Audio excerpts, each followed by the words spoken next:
Hello everyone, and welcome to my Royal Family official channel. I hope everyone is having a wonderful day. Before we begin, please hit the subscribe button and give this video a thumbs up. Piers Morgan calls Harry and Meghan renegades and calls Coronation a disaster for them. Piers Morgan, a ferocious critic, has launched a vicious attack against Prince Harry and Meghan Markle after criticizing the Duke of Sussex for making a brief appearance at the coronation. American Trust 200,000. Piers Morgan calls Harry and Meghan renegades and calls the coronation a disaster for them. Piers Morgan, a ferocious critic, has launched a vicious attack against Prince Harry and Meghan Markle after criticizing the Duke of Sussex for making a brief appearance at the coronation. Prince Harry is discussed by Paul Burrell at King Charles' coronation. Piers Morgan called Prince Harry and Meghan Markle rabble-rousing renegades in Montecito, and claimed that the Sussexes' attendance at the coronation of King Charles I.E. was an unmitigated disaster.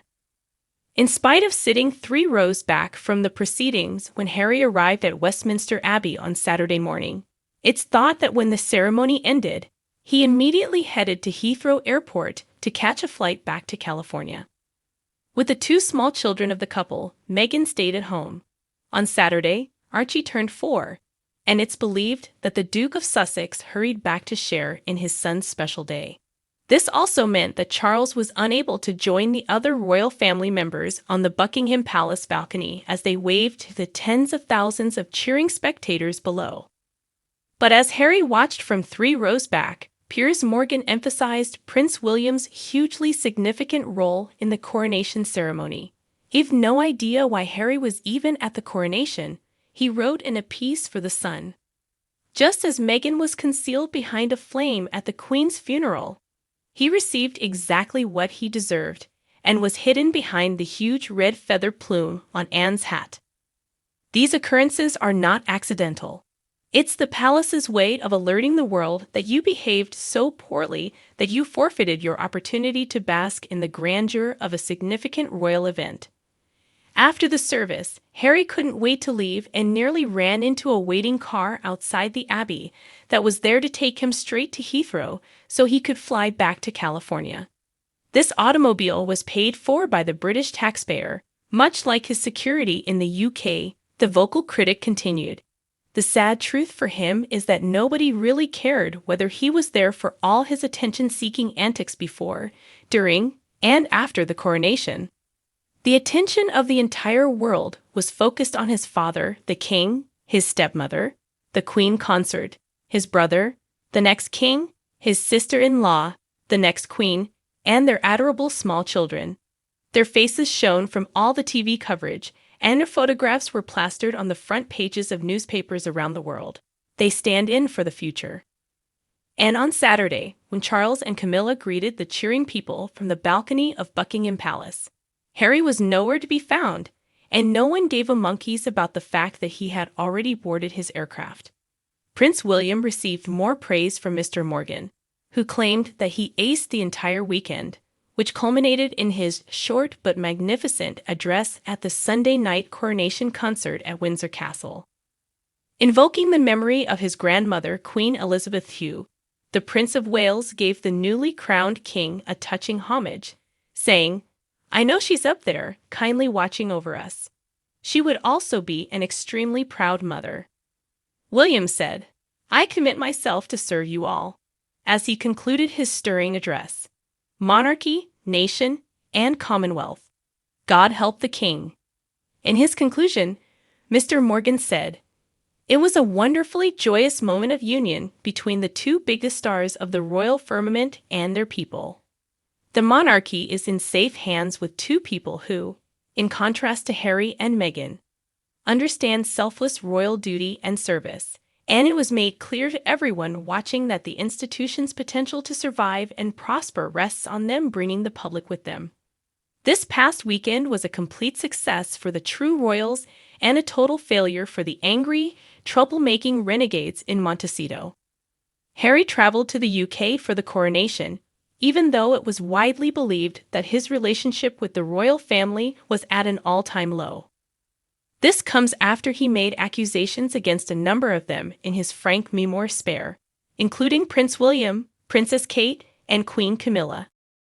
We know you don't love Harry, an expert says of Meghan's father's appeal. Expert disputes the narrative in Dad's plea to Meghan. We know you don't love Harry. In his recent tell-all interview, the father of the Duchess of Sussex made a reunion plea that, according to one expert, featured some dubious parts. Days before the coronation, Meghan Markle's estranged family gave an explosive interview to the media in which they discussed their relationship with Meghan in the past. Thomas Markle Sr. made several bold claims, some of which stuck out to behavioral specialists. He was joined by his son Tom Jr. and daughter Samantha for the 7 News exclusive. The Behavioral Arts, a YouTube channel run by body language specialist Spidey, noticed a few facts regarding Thomas Markle Sr. that may indicate the father is making a narrative rather than an emotional appeal. First, the expert called attention to a section of the interview in which Thomas Markle Sr. is overheard saying, "Harry, good man. Because you and my daughter, I adore you. I adore you, Meg." Spidey noted, "We know you don't love Harry. He made some derogatory remarks about you, and you guys made some derogatory remarks about them." Meghan's father stated in another part of the Spotlight interview, "I love my grandchildren and I'm open to any kind of conversation, thank you."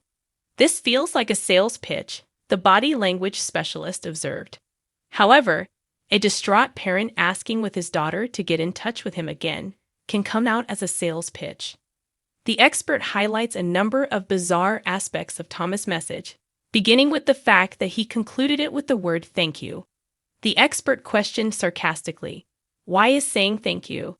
Is that something he would say to Meghan?" He seemed to be thanking the interviewer. Is he expressing gratitude to us? It seemed quite out of place. Days before Meghan married Prince Harry in 2018, the Duchess of Sussex and her father allegedly fell out when Thomas orchestrated paparazzi images with the media and then lied to Meghan about it.